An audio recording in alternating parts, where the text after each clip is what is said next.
In Spiritforged, we have only 60 rares, while we have 84 in Origins. Well, this includes the legends, but they are all bulk rares, right?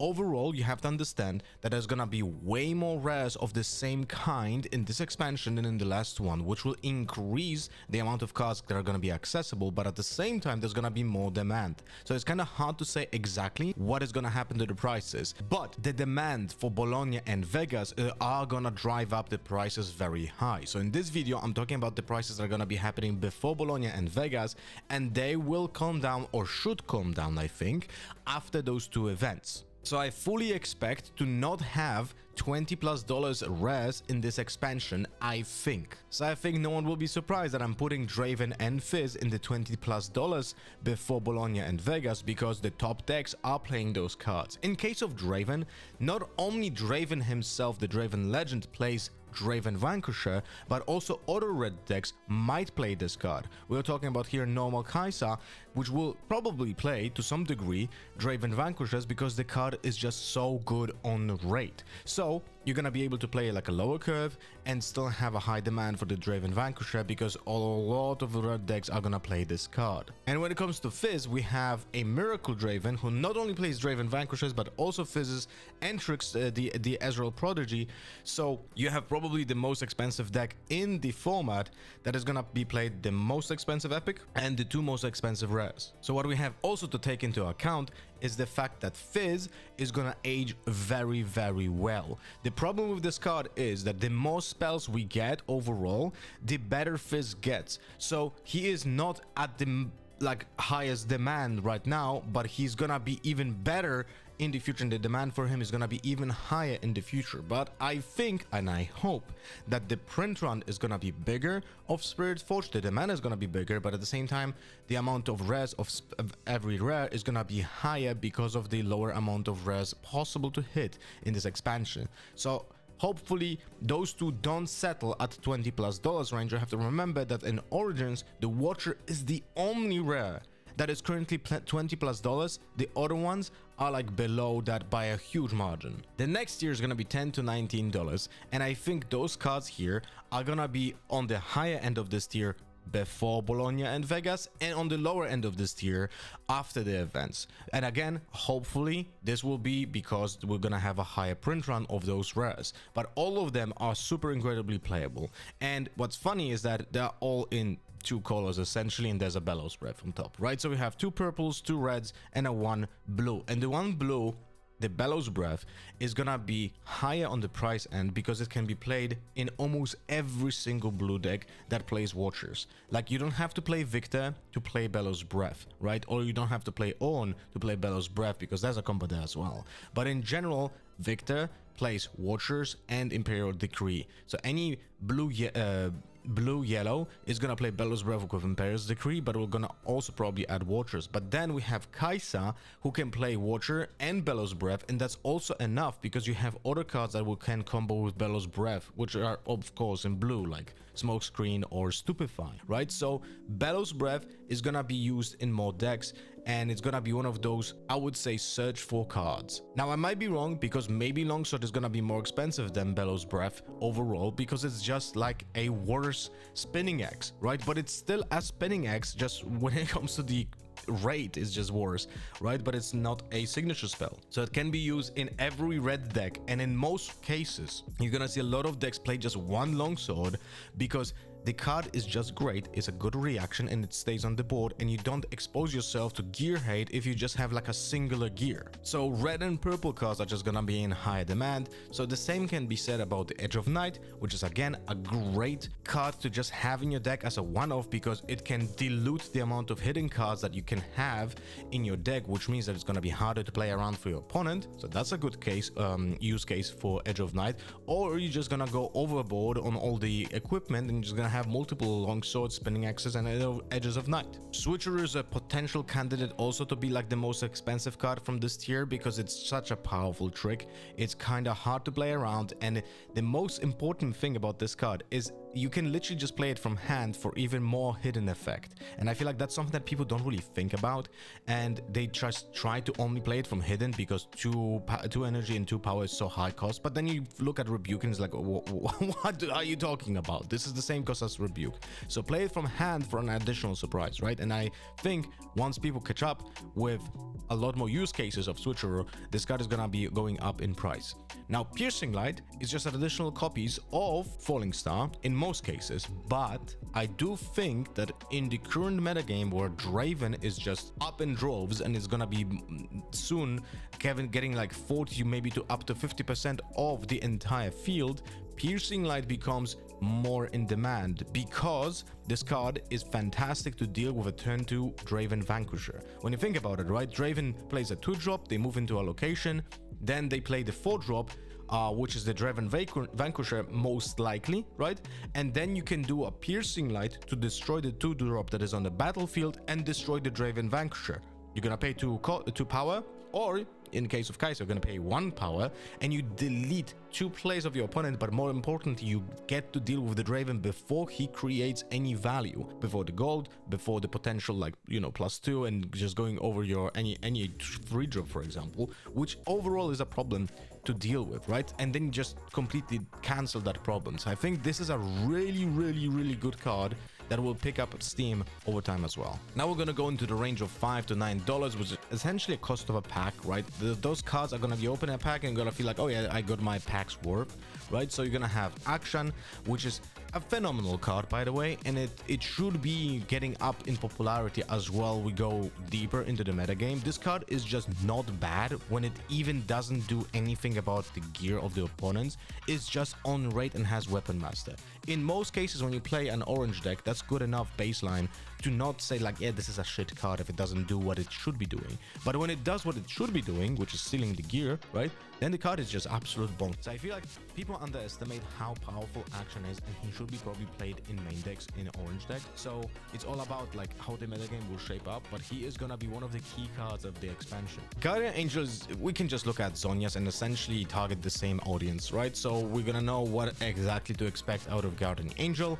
And then we have Jace, which is currently only like played in the combination with the Armory, right? And Armory, thankfully, is an uncommon, but Jace is a rare. So right now, there's gonna be similar stuff like with Fizz. He is currently like not really that great as Fizz is right now, but in the future, Jace might just become much more powerful, and he might be becoming like one of the most let's say search for rares in the future. So he might be even more expensive than anything else, but right now he's gonna be in the dip because he's only played in essentially just one type of deck that plays the Armory. Rengar, on the other hand, he is already very playable.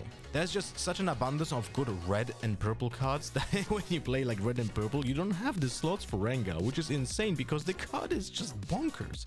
The card is insane.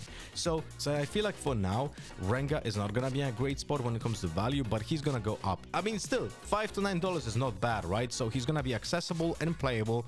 He's actually gonna be used in the meta game when people just want to go a little bit more into the budget zone, right? But it's still gonna be a very powerful card. Ferris Forerunner is an interesting case because this guy is gonna be in 2 copies of the Mech Rumble deck. At the same time, Ferris Forerunner is one of the best cards of the set. He's just gonna be more accessible. So I'm very not sure how to evaluate this card. I'm just putting it at a value of a pack, essentially, right? And you're not gonna be sad when you hit it because I think the demand of Ferris Forerunner is gonna be very high. Now, I want to preface this because I think Rebuke should be banned, right? I think that card is just not a good design for Riftbound. And if that ever happens, then Ferris Forerunner suddenly goes boop, spikes in price. So mark this when Rebuke gets banned. If now Card Shop is, I was very high on this card when I first looked at it. I am not so high right now because it's just an odd energy cost, right? It's like a 3/3. It's like not the best spot in the game to play. It's like if you go second, he's fantastic to start with, but if you're not going second, then it's like, you know what? It's like he's kind of awkward, but it's still a very good card. So I'm just putting him at 5/9. Trinity Force, people just like this kind of like combo aspect. So thankfully this is not an epic because it will be a really bad epic to hit. but it is a playable card and people like this kind of stuff. So pack of worth, right? Sterox Gage Gage, I don't know how to read that. Anyway, incredibly playable card, but unfortunately we don't have the slots right now, and On is not as good as I was expecting, but it's still gonna be a good card. It's like there's so much value here. On itself, he's gonna be here in this range because he's just a powerful card and he looks cool. So I think because of that, he's just gonna have this cool factor in him that people will just value him a little bit higher than he should be. I think he should be in the lower tier, but he's not gonna be. Xin Zhao, fantastic card. He is gonna be more expensive in the future for sure. This guy is just great. So I don't think he's gonna be I think he's gonna start in the $5 to $9 range, but he's gonna fluctuate then up, most likely higher. Now we go to the $2 to $4 range rares, which is not great but not terrible at the same time. And I think Lucian is gonna be an interesting case because similarly to Ferris Forerunner, he can be found in 2 copies of the Fiora deck. So you're gonna have an easier access to Lucians, and when you play orange decks like Fiora or Lucian himself, you're gonna have 3 copies of him, right? So he's gonna be a little bit up in demand, but at the same time the ease of access to him should drive down the price. But overall, he's a great card, so I wouldn't be surprised if he's gonna jump up in the tiers later on. Then we have a batch of cards that are just good but not fantastic and situational, let's say like this. Vex has, in my opinion, one of the best text in the game. The card is just insane, but the problem is it's expensive and it does have a very big requirement to make it work, which is combat only, right? So Vex is one of my favorite cards of this set, but it's kind of hard to make her work unless you play like multiple Ride the Wind decks that allows her to be like very,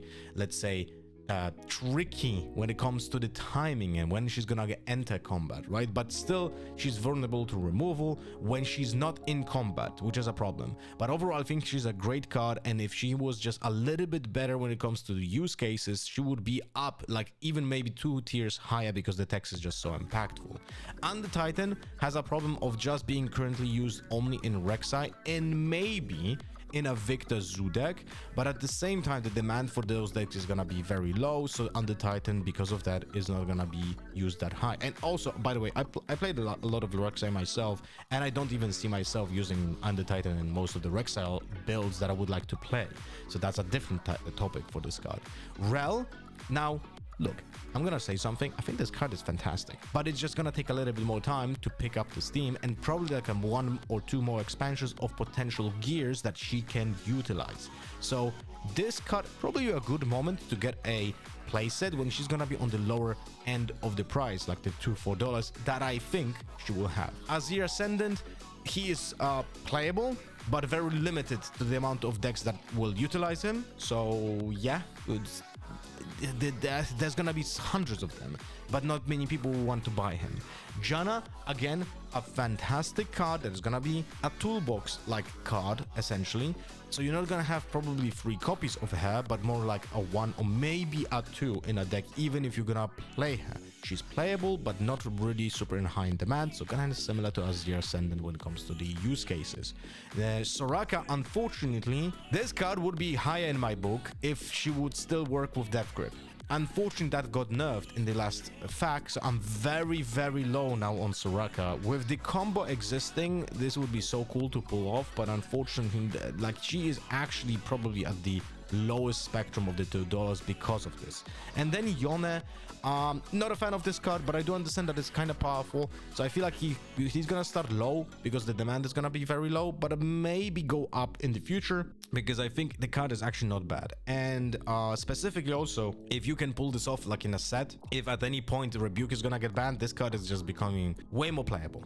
And now we're gonna go into the bulk rares, and unfortunately there's gonna be a lot of them, and there's gonna be few aspects of it. Like for example, Red Rumble, he is just gonna be played in one type of deck, and then he's also accessible in the pre-constructed deck of that deck.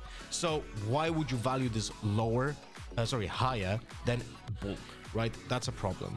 Now, I mean, it is a problem, I don't know, but anyway, the point is it's not gonna be worth much. From the cards that actually can pick up steam later on, I think Hextech Anomaly is gonna be a bulk rare right now, but if there's a high chance that Hextech Anomaly is gonna be broken in some future, and then hexagonomy just spikes up to like $10+ range, so be ready for this. Then we have all the cards that are just like semi-playable but not really, like the Jax, the Sivir, the Irelia, the Ezreal. They all can be just on the higher end of the bulk res, which is like up to $2 because of the characters on the cards, but because of nothing else. Even if there are some playable in some decks or just needed for a deck because you needed like a Sivir unit champion, if you play Sivir, the demand is gonna be very low. Renata is probably the most probable to be played in some decks, but again, those decks are gonna be semi-niche. Aphelios only playable in one type of deck, and right now it's not even that deck is not even played, so why on earth would we value that? Rek'Sai, again, in theory a good card, but you don't even want to play this in a Rek'Sai deck. So that is a problem. Cater the Arm got erased because of the fact errata, right? Even though he's not a terrible card, but it's just very niche. Spirit Wheel is gonna be used in one copy of a deck. The same goes for the Heart of Dark Eyes, one copy in a deck, so it's gonna be abundance of them. World Atlas is horrible. Sacred Shears are not terrible, but at the same time they're kind of worse because of like Death Grip and nerf and so on. So it's like, you know, it's you don't want to I don't see just this card being used in a lot of decks. Trove Golem, I don't even know, need to make a comment. The Orange Fiora, I don't know who was high on this card before. I said to you that it's not a great card in the first video of me reviewing cards, even before playing them. People were telling me this is insane, and I was telling them, bro, what? And I think it might also be in the Fiora deck. So because of that, the ease of access is gonna even more affect this card. Here to help, another low use case card. Marching Orders is just horrible. This is just worst challenge. Like, you don't want to, dude, don't play this card, please. Say, yeah, Medarda, whatever. Altar of Memory is super niche. Yeah, as you can see, like all of those cards here are just not great. So there's gonna be, in my opinion, a lot of them. How many is this? 3, 6, 8, 16. 20, 23 rares out of 60, so out of 38, because we also count the legends. So half of the rares are gonna be bulk. That is not great. At the same time, maybe expected, right? So overall, majority of the value in this expansion should be found in epics only. Is that a problem? Hard to say. We have to see how the market reacts, but overall I'm very hyped for this expansion because there's so many, like, overall the expansion's power level is very high, which is great for like recency, like when it comes to like being you know, being a player who enjoys playing the game. An increase in power level in an expansion, or like a decent power level in an expansion, makes you excited for the future because you are looking forward to playing new decks or like updating your decks because the new cards are actually playable. If the power level is gonna be way too high and the power creep is actually gonna be like a literal power creep that is gonna be driving away the older cards and not just because of rotation, that might become a problem at some point. I don't think we're at this point at any, like, at all with Spiritforged. So this is just a good expansion, in my opinion, is designed in that case pretty well. So the cards should be a little bit more worth when it comes to epics. Now rares, as I say, those prices are going to be higher because of Bologna and Vegas, but they're gonna go down hopefully after those two tournaments, where Draven and Fizz are gonna be in the lower tier, like they're gonna be like higher of the 10-19 and not just 20+. Anyway, hope you guys enjoyed this video. Let me know in the comments, what do you think about the prices of the rares in this expansion, and if you have any suggestions, let me know. See ya.